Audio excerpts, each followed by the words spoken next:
Tapu.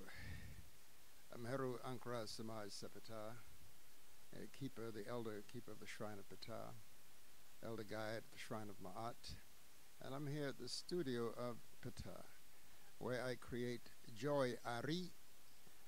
I do not make jewelry because I create joy.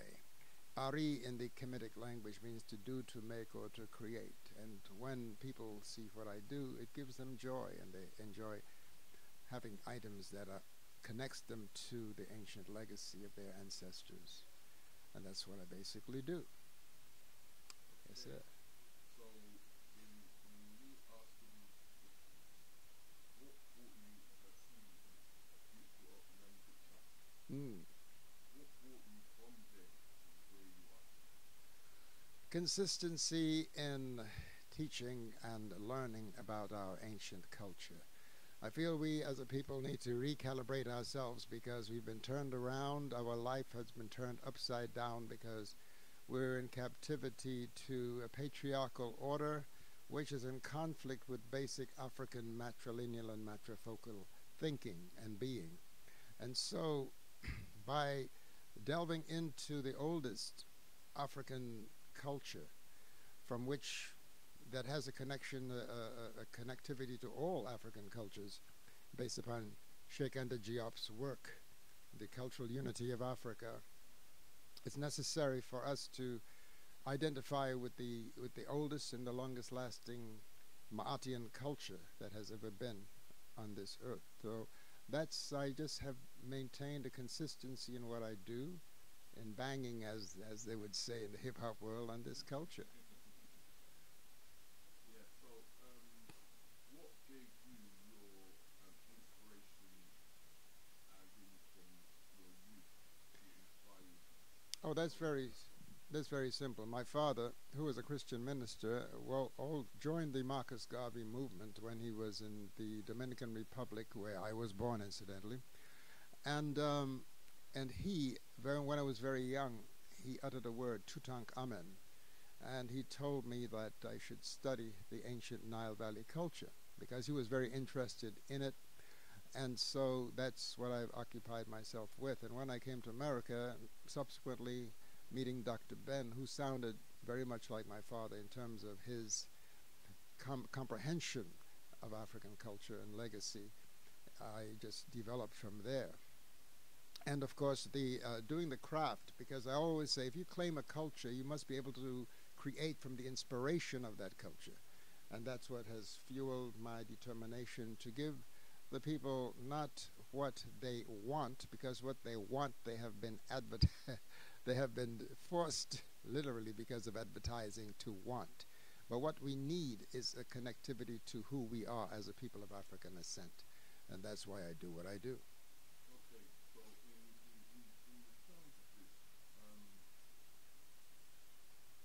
what kind of African culture, because we're all from the motherland Africa, what culture do you feel that you gravitate to and what inspires you in your feelings? Well, I say it's the Nubian Kemetic culture, which was known as the nation of Smai Kawi. Smai Kawi means unity of the regions, the north and the south. And here now, in replicating that ancient legacy, we are uniting our ancient Eastern beginnings to our present Western reality. That's Smai Tawi. Smai Tawi means the unity of heaven and earth, the unity of the masculine and the feminine. And so that needs the principle of Ma'at in order to exist, which is harmony, balance, order, truth, righteousness. And this was the basic culture of the people of the Nile Valley. Life seemed to have started in that region anyway. The first and oldest, longest lasting civilization is in the Nile Valley. So for a people who have been rerouted, for a people who have been made to be confused about who they are, where they came from, we here in the West can choose whatever we are gravitating to, whatever magnetizes us in African culture, and establish ourselves and to build from that memory. So I think that many people say, well, why Egypt? Why not Nigeria? Why? Well, the Nigerians, they claim to have come from the Nile Valley. the Ghanaians likewise, the Wolof of Senegal, the Dogon of Mali, their cosmology around the star Sirius, which they call Potolo, is connected to the Nile Valley beginnings. So therefore, I think it's a safe place for us. And since we have been captured here in the West, and since some of us came here, got mixed up with those who were brought here, there's a lot of confusion as to how to begin again. And so we find that Ma'at, which is righteousness, balance, order, and truth, is the best road for us to take. And it will yes. Once again, Black Eye TV 7, and with Baba giving us this good information. Yeah, they call me Baba Heru, they call me the Ankh Man, because I recall I was the first to carry this Ankh here in North America and established the first shrine, livicated, as the Rastaman would say. Not dedicated, we not dead people, you know. Livicated to the continuation of a culture and a spiritual path that was interrupted by invasions of Assyrians, of Persians, of Greeks, of Romans, of Arabs, who now still inhabit our holy land. And it's a shame that we are not even allowed to pray in our temples. If you visit there, they even see you mumbling a prayer in the temples that belong to your ancestors, they will try to stop you and say, you can't pray here, you can't meditate, you can't even chant inside these temples. So this is a terrible situation where people, they can go to pilgrimage at their shrines in Mecca, but we are not allowed to come and pilgrimage at our shrines in the Nile Valley and have contact with our ancestors, because they prohibit all of those type of interactions. So, yes. Okay, so now let's go into the economics. I want to know what made you make these things of joy for our people and Again, a lot of the symbology of our ancient ancestors have been defamed as heathen and pagan symbols. For instance, this symbol, the Ankh. It's a word in our ancient language for life, life continuous and everlasting. But people will say, oh, that is a pagan symbol, it's a heathen symbol. Well, as I always remind people, pagan comes from the Greek word paganos, which means village, and heathen means the countryside. Our ancestors worshipped the divine under the canopy of heaven in the villages and on the countryside. But now we are told that if you don't belong to any of the three houses of the Shemitic system, then you are a heathen and a pagan. So it means more than half of the world is going to hell, as far as they're concerned. that's like even when we look at the Romans, and the Romans, because the Romans really came up from that Latin, and the Romans, even when they didn't have the three houses, anyone that was outside their traditions was a pagan. Yes. So everyone can't just take these words and justify it for their own good. Oh, well, that's true. Well, as far as the Romans go, as you know, this emblem was the early sign of Christianity, the Ankh. The Christians of Alexandria adopted the Ankh as their sign, and of course, when Rome co-opted Christianity in order to rule it, they removed the sacred womb from the top of the Ankh, and it was banned by the edict of the Emperor Theodosius in, I think, the 6th century. And when he closed the temple dedicated to the Divine Mother Asta, or Set, now called Isis in the Greek vernacular. Would you say it kind of replaced the Holy Ghost, as they say in Christianity? Well, what replaced the Holy Ghost? Feminine. Oh, well, no, yes, the Divine Holy Mother was replaced by a ghost. And we are not having it, because you have to have a father, a mother, and the product of the womb. They like to say in the beginning was the Word. Well, we seem to think that the womb came first, and out of that came the one who uttered the word. We cannot continue this denigration of the divine feminine, our divine mother, because it's an act of ancestral treason, really, for us to be involved in any of these patriarchal religious systems. But the fact is that all three of them gained so much from African culture. And you would find in the Bible many of the proverbs were just copies and plagiarisms from the proverbs of Ptah-hotep, and which is a book about over 6,000 years old.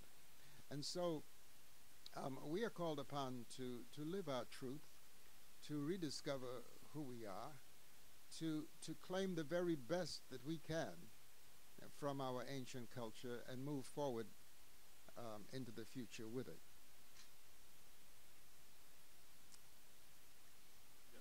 So, as I was saying, now we're talking about economics. I want us to go in the process of you building your, as we say, My joyari. Your Yes. joy, your your creativity for our people out there. Well, again, you know, our people, we are a people who are very, we like style. And if we're going to put anything on our divine temple, this body, 1 second, tell her that we are online. You're gonna have to, Heru. Quite around. Okay. We're back again. Now get back to the economics. We spend a lot of money on fancy clothes, on people's brand names. We consider ourselves dressed because we're wearing the names of former slave masters, and so the time has come for us to identify with our own culture, which is part of the success of this movie that just came out, the Black Panther movie, because African people, they see there's beauty in our culture, there's beauty in our spiritual way of thinking, there's beauty in our reverence for the ancestors, and in claiming any culture of African origin, you are showing loyalty to your source, loyalty to your ancestors, whether you're a Yoruba, whether you are a Khan, any of those systems is shows your respect for culture. And the thing is that culture can enrich you, but we have created cultures out of thin air, like the hip-hop, for instance, which has dominated the world now as far as music is concerned, which must be highly respected. We need to reconnect, however, to the underpinnings of our ancient cultures, because we lived a more righteous life than we are presently living. Look at what we do. We are filling up the jails by what we do to each other. And if our existence was undergirded by the culture of Ma'at, and if we were creating, let's say, the artifacts in our home, you know, what we put on our walls, you know, the art need to be reflective of our reclamation of our culture as a people, and there will become our enrichment. The thing is, when I started, I had to literally spend time educating the people to want what we were creating, because a lot of us were running away from who we are. And we were encouraged to run away from Africa. You know, it's all about Tarzan movies and cannibalism and cooking people in pots. You know, that's how they portrayed our culture. And so a lot of us ran away from that. And whenever the cameras went to Africa, they always show starving people with flies around their noses and stuff like that. And it made us afraid, because those who do not have our interests at heart has used the media to paint a very negative picture of our ancestry. And so a lot of us did not want to touch it. And then a lot of us were angry at the fact that there was some collusion in putting us on board those ships. And that has angered a lot of us, and we didn't want to be bothered with Africa. But now we are seeing that we are overcoming that pain, and we are seeing that behind all of that effort to try to slander and defame African culture, that there are beautiful golden pearls waiting for us in terms of wisdom, in terms of knowledge, and in terms of the resurrection of our culture. And that is what would enrich us, you see. And we need to start, Africa needs to start printing its own fabric again. We see the beautiful dashikis coming now, all manufactured in China. And I want to thank the Chinese for showing some love to to replicating it, but we need to do it ourselves. Yeah. I just want to ask you, go going into one of your beautiful cabinets where I'm seeing certain details and how just a little abbreviation of how you design some of these stuff. Well, for instance, here, look at this ankh here. In the womb of the ankh, you would see the Jinyame out of West Africa, the symbol of the omnipotence of the divine, of the creator. And you see surrounding it, on either side of it, you would see the sign of Ma'at, because that's what the divine brings us, a balance, order, reciprocity, harmony in the design. And you would see the hieroglyphics on it saying Ankh Uja Seneb, life, strength, and health. So I like to blend emblems of the East and the West to show the unity of our ancient culture. And so on. This is, and as far as wedding bands, engagement rings, imagine you can see that we have emblems where the stone is being held by 4 little ankhs, for instance. Okay? So there are, you can also visit the studioofpatah.com and see so much more close-up if you so desire to go online. And so that's, there's so many emblems in here. The pyramid, for instance, the eyes of Heru, symbolizing keenness of vision and focus. You know, every item that I make is a meditation on a positive principle based upon ancestral symbolism. I want to ask you a question. Right? Mm-hmm. This question I want to ask. What gives you that heart? Because I've seen it from last year on the Unity Conference. Mm-hmm. What gave you the heart to, come on, bring that unity, creating something for somebody, Mm-hmm. and presenting it? Because I've seen you do it twice. I see you do it with Director Soria, and I see you do it with Director Mm. and I wanted to know what gave you that passion to be able to do that. Well, what inspired me was the truth of history. Even if we accept the biblical story as true, Shem and Cam, who they miscall Ham, are brothers. If you accept the story of Noah and his 3 sons as true, then we are all brothers. If you accept the anthropological fact of beginnings in Africa, then we are all family. Okay? So these divisions have been introduced by foreigners to keep us apart from each other. And so I want to emphasize the goodness, the beauty of our relationship, because if you accept the biblical story as true, all the major prophets came into the Nile Valley and benefited from contact with the people, with the Africans of the Nile. You have Abraham and Sarah coming in starving, we fed them. You have Moses being found floating down the Nile in a basket, we educated him. We found Yeshua, now called Jesus, being rescued from the wrath of Herod when his mother brought him into Kemet.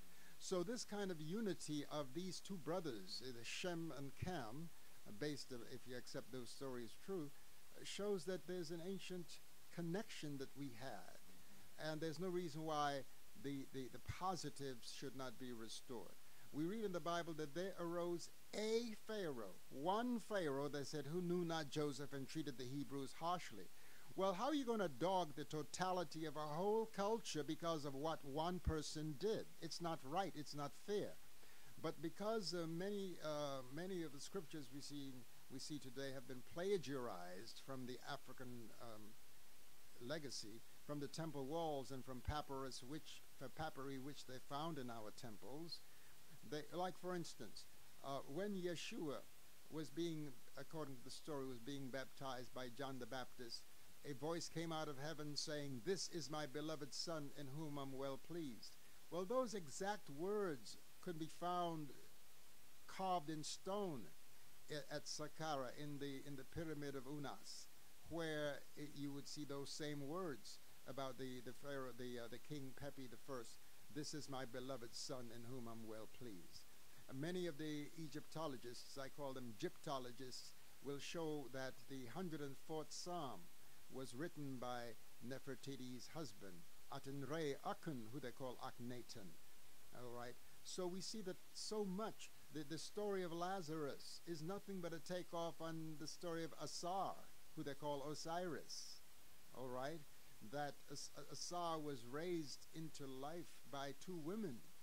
And we see that these same two women are present even at the resurrection of Yeshua. According to that story, yes, when they came into the Nile Valley, no, it's okay. I'll be okay. They said the stone was rolled away. So, no, the women had nothing to do. But in the original story, Asar not only put the body of Asar together again. Nebuchadnezzar, I'm sorry, did not only put the body of Asar together again, but they ensured his resurrection and his coming back into life. So it shows the empowerment of our divine women and their role in resurrecting a broken man. And that's a very inspirational story. But it was co-opted and things were changed. And so we were given the made-up story instead of the real one that's still in stone on the temple walls. I was told in terms of your paradigm, your definition of unity, and how vital would it be for the European diaspora and the American diaspora building a bridge of coming together? Well, they would have to reclaim humanity's ancestral path of Ma'at, the oldest spiritual concept that lasted for thousands of years. Since we are dealing African people, the African experience is humanity's experience because they are the parents of humanity. And what has happened is that the children have taken over the house and have debased their parents. And the fact is that the parents do not realize or even know that they are parents. Well, many of them are finding out that, hey, we are the elders of the earth, and therefore we have a responsibility to teach the children. But because they have assumed that they are the masters of all knowledge and that they created everything because they have this media that pumps this false story of their ascendancy over their parents, we have the situation we have now, where the children are sitting on the seat of the parents and are telling the parents what to do, and the parents not knowing, having knowledge of who they really are. That's why we do what we do, those of us who are on these platforms, the people that you see coming on Sarnetta. They're calling us now extremists. What's extreme about being faithful to your culture? We are in a culture of Christianity that tells us to honor our mother and our father that days may be long on the earth. Well, when we do it, it's a problem. Now we are extremists. What's extreme about identifying with the best of who you are? This is amazing, but we understand why people do what they do, and we're not falling for it anymore. Okay. On that basis, I want to ask the ABC how you and your business you need to be exposure of what type of people you love coming out and culture to yourself. I serve everyone. I have no problem serving anyone, because when you have a business, you're open to the world. Yeah, I don't discriminate. That's another thing, because to me the whole world needs this knowledge. You see, and so they need to repair the damage done by wrong information about the symbols of ancient cultures, and not only African cultures, but primary cultures throughout the world, have been defamed as primitive. I need to remind them that it's really prime native. first people, and they have been degraded as third world nations. How can the people who are the eldest on the earth become third? We are first world, and that should be, matter of fact, there was a group called the First World Alliance where Dr. Ben used to lecture. I go up here. He used to go up here to the church and hear him lecture at First World Alliance, because that was a phrase that we coined based upon the fact that our melanin puts us in touch with age on this planet, you see. And so by being faithful to our eldership, we show respect for ourselves, and the world ought to likewise give respect to their parents. Okay. If people wanted to find out where you are and what you're how to contact you, how they go about it. Well, they can go to the studio of Patar.com. They can contact us with the info at sopatar.com. That's the email. And they can call 212-343-9706. So those are three ways in which we can be contacted.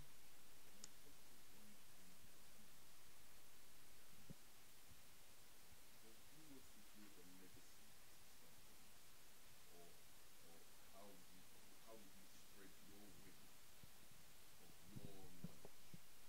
and who you provide the knowledge, or who have you provided the knowledge to?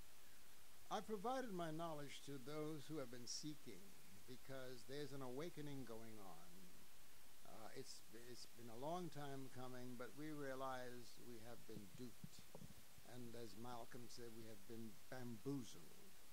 And so there are many people coming and asking questions, and they want to know. There's a thirst now, because the cosmic procession has ordained that this is the age of Hapi, Aquarius, the age of I know.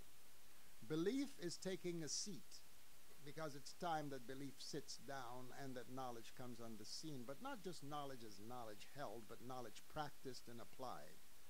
And to apply the knowledge of your primacy on this earth, you have to begin to create.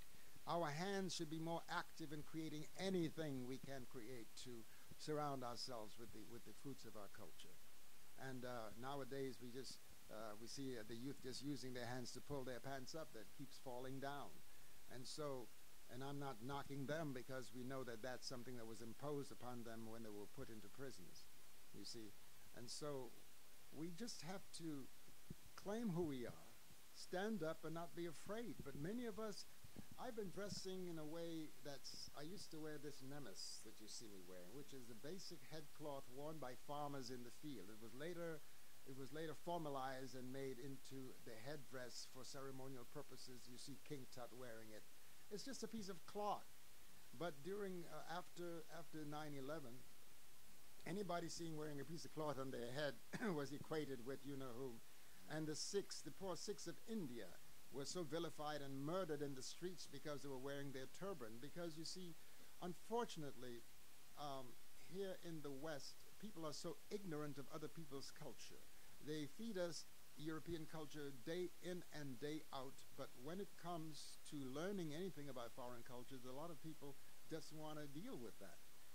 And the fact is that so they were murdering the Sikhs because of a turban on their head, and so I stopped wearing my nemes, but I'm wearing it again because I want to be in contact with my ancient self. You see, my Lord is not a shepherd. My Lady and Lord are farmers and gardeners, and my diet falls in harmony with that, with the gardener-farmer culture, which means that I'm not slaying animals for sacrifice or for food. I am eating what they eat, green things. The bull grows so big, so does the element, just from eating grass. And I think that we can do much better by eating liquid sunlight, green things. Queen Afua teaches that. And in my works with her over the years, I was likewise encouraged to become more green in my diet. And that's a very important thing. What we put into our body makes a difference. We are dying faster than anybody else. And I just heard that another thing that's killing our population is that out of 4 babies that are supposed to come into the world, 3 are aborted. And that's a terrible indictment against the Ankh. And so we need to take responsibility more and more for we men, for the flow of our seed. We tend to want to blame the women. Oh, I'm pregnant. Oh, well, what you going to do about it? I beg your pardon. You see, because we have not learned the art of retaining our seed. We are spilling, we are coming and going at the same time and dying in the process. So we have to begin to cultivate our divine life essence, circulate that within our own bloodstream. And our sisters have to, I'm sure, are becoming more knowledgeable of the phases of the moon so that they will know those times when they are fertile and not fertile, and not having to wear these pieces of rubber with all kind of chemicals giving them all types of diseases in their pelvic regions. So these are very important aspects that we must begin to pay attention to and to reclaim life itself and reverence for life based upon our reclamation of our sacred key of life.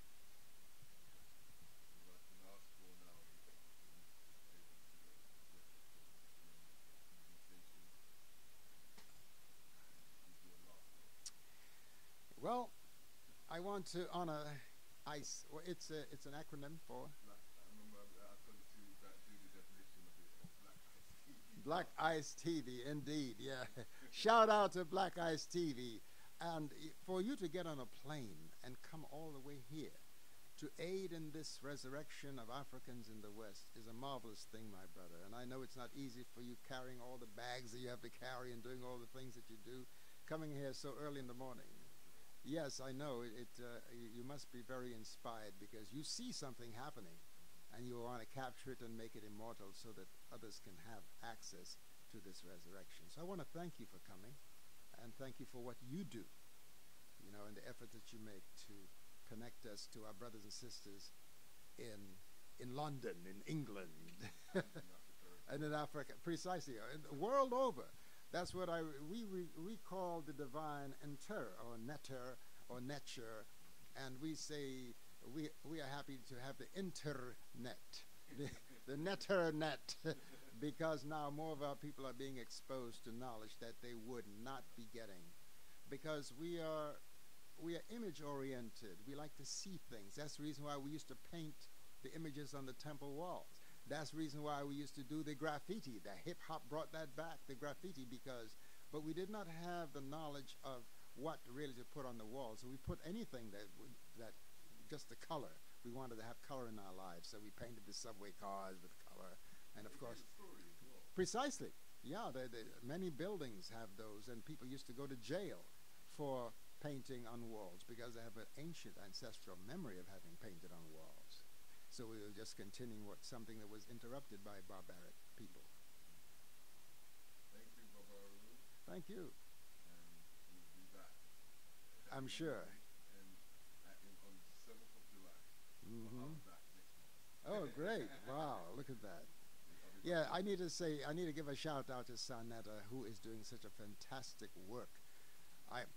Many people say Sanetta doesn't know what he started, you know, because it has really helped so many people to have access to knowledge that they would not ordinarily have access to.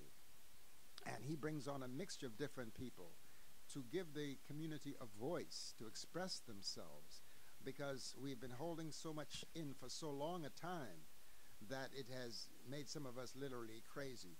And I think that Roscoe Lee Brown said that if you're not angry, then you're really crazy.